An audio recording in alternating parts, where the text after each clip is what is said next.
I would just like to talk about a little issue that I ran across with my pretty old President HR-2510.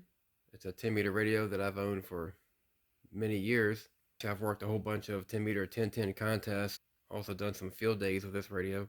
About 5 years ago, I turned this thing on and it came up on the usual frequency of 28 megahertz. So that's 28.000. And I pushed the band button and got to where I wanted to be on the frequency I wanted to be on. I noticed after about a minute or so, the radio jumped back to 28 megahertz. So I proceeded to push the band button yet again and get back to the 10 meter frequency I wanted to get back on. I think it was like 28,470 or something like that, upper sideband. And maybe after a minute or so, a minute and a half later, it jumped right back to 28 megahertz again. And this process continued. So the radio was almost not really usable anymore. At some point later, I took the covers off, and particularly the bottom cover, where you can access the microprocessor board, the actual CPU board that's located right here in this picture, as you can see. I very carefully took the board out, unplugged all the plugs and took the screws out, removed the board, and I replaced all the electrolytic capacitors on this board, which was a little bit of a challenge. They don't come out very easily. This is a double-sided board, and as such, the capacitors are soldered in there pretty good the way the through holes are set up on these double-sided boards. But I managed to replace them all one at a time. I reinstalled the board back into the radio, plugged all the plugs back in, put the screws in it, and I also removed some of the glue that's in these two areas right here. I'm showing you here with these arrows. A little bit of a glue on the board. That glue actually becomes corrosive after a number of years and eat the board and damage the components as well. So while I had the board out, went ahead and pulled some of that glue off there. I reinstalled the board back into the radio, put it back in service, and everything works just fine. Once again, turn the radio on now. It comes up on 28 megahertz like it always does. Push the band button a few times and get where I need to be on the frequency I want to be on, and it continues to work and stays on frequency.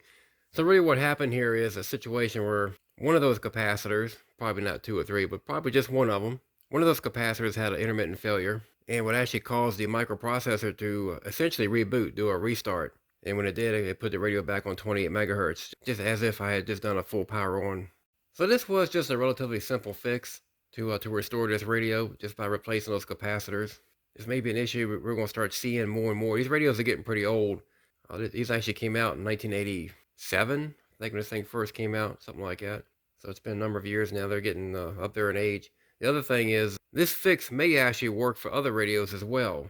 This one here, the President HR-2510, the President 2600, and the older Radio Shack radio, the HTX-100, as they're all virtually the same radio, the same internals. So if you own one of these radios and you find that it receives, it transmits just fine, but yet it seems to keep resetting and going back to 28 megahertz continuously, and or if you're having erratic display issues, or I would say button issue, the buttons don't respond, or they respond sometimes, maybe not other times, just overall intermittent control issues of the radio, I would suggest replacing these capacitors. I think you'll find that replacing these capacitors will take care of most of these issues like this with these old radios. So just wanted to make mention of this. This may help some folks out there with these things. These radios are pretty good performers. These were well known for being just a good quiet receiver. I can hear some weaker signals in there, and a pretty decent transmitter too at 25 watts out. Just an excellent radio for its time. And even to this day, now in the year 2024, these radios actually have quite a cult following. They're very well respected in the 10 meter, 11 meter realm. And you see them on eBay going for prices now upwards of $225 and $250 for these things now. So it's definitely worth trying to restore yours if you have one, and keep them going for another 20 years or so, right? But until next time, we'll see you again.